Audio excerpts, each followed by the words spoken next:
नमस्कार, मैं सामाजिक कार्यकर्ता रंजीत गिरी। अभी हमारे साथ है सामाजिक कार्यकर्ता, जिला पार्षद रह चुके और वर्तमान में आम आदमी पार्टी के जिला संयोजक के रूप में काम कर रहे हैं उमेश सिंह कुशवाहा जी।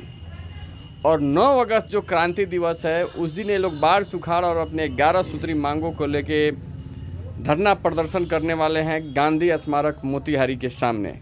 सर, इस पे उद्देश्य क्या है, विस्तार से बताने की।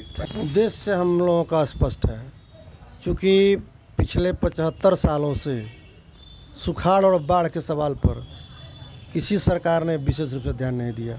और उत्तर बिहार का हालात ये है कि प्रत्येक साल या तो बाढ़ आ जाए, नहीं तो सुखाड़ हो जाए, और बर्बादी का जो है मैंने समझिए कि यहाँ इतिहास बनता है। और नतीजा ये है कि बिहार के अंदर, उत्तर बिहार मुख्य रूप से सबसे ज़्यादा, अगर ऑल ओवर इंडिया में मजदूर अगर जाते हैं तो उत्तर बिहार ज़्यादा जाते हैं। इसलिए उत्तर बिहार का जो है ये नदियाँ जो है, जो नेपाल में जो पानी होता है, वो पानी का यहाँ जो है जलग्रहण तो उसके पास है नहीं, और टोटल पानी आ जाता है आपको बिहार में।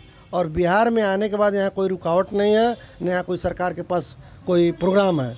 नतीजा ये होता है कि जब बाढ़ आता है तो पूरा बर्बाद कर डालता है, और जब बाढ़ नहीं आती है तो सुखाड़ पड़ जाता है। तो सुखाड़ की वजह से और बर्बादी होती चली जा रही है। तो निश्चित रूप से बाढ़ और सुखाड़ और किसान की परेशानी, यानी बिहार में किसानों की समस्या, क्योंकि किसानी लगता है लोगों ने छोड़ दिया है, तो इसलिए किसान कभी जागरूक नहीं होते हैं। बहुत साल हो गए कोई किसान आंदोलन बिहार में नहीं आया, किसान का मुद्दा ही नहीं रहता है बिहार में।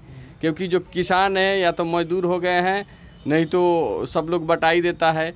तो किसान के मुद्दा को आम आदमी पार्टी कितने स्तर तक उठाएगी, बिहार के किसान के मुद्दों को? देखिए, बिहार के किसानों के सवालों पर हम लोग कम से कम प्लानिंग बना चुके हैं। उत्तर बिहार के तमाम जिलों में हम लोग धरना देने जा रहे हैं 11 सूत्री मांगों को लेकर के।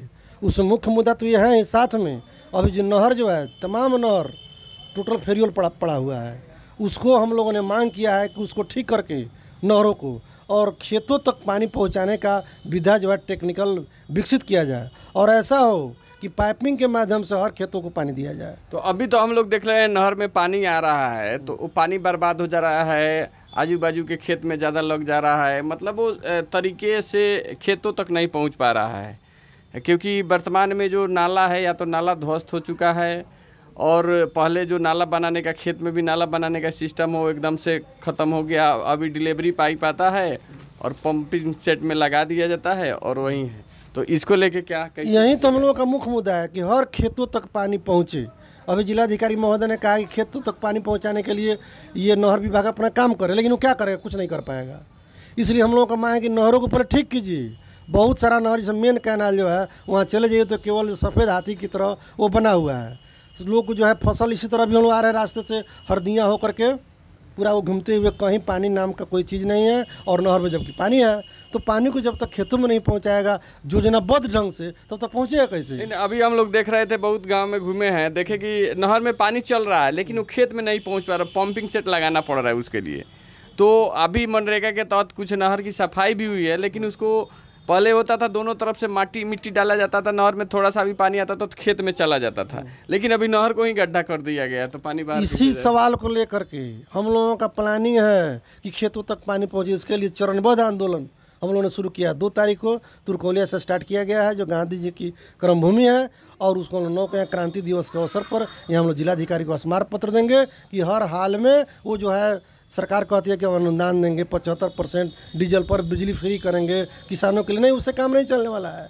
आप हम लोगों को जो नहरीकृत प्रणाली है, वर्षों पहले भारत सरकार ने जो नहर का जो निर्माण करवाया और बिहार की जनता के पैसा लगा और वो ज़मीन बर्बाद हुआ, उस ज़मीन का सदुपयोग हो, उस नहर का सदुपयोग हो।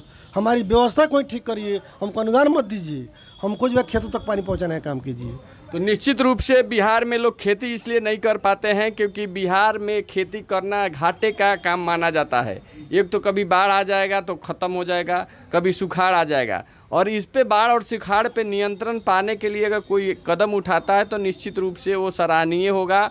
और बिहार में वर्तमान में किसान रह ही नहीं गए हैं, वो जो थोड़े थोड़े खेत लेके काम करते हैं अपना कोई, और क्योंकि किसानी प्रॉफिटेबल चीज़ नहीं रह गया है। एक व्यक्ति जाके कमा लेता है, बाहर जाएगा 20,000 25,000 का महीना कमा लेता है, तो निश्चित रूप से वो 4 किसानी करने वालों से ज़्यादा कमा लेता है, वो ज़्यादा सुखी रहता है। इसलिए लोग मजदूरी करना पसंद करते हैं, किसानी नहीं। तो धन्यवाद, आप लोग इस मुद्दा को उठा रहे हैं। मुझे निश्चित रूप से विश्वास है कि कुछ ना कुछ परिवर्तन होके रहेगा। धन्यवाद। Thank you.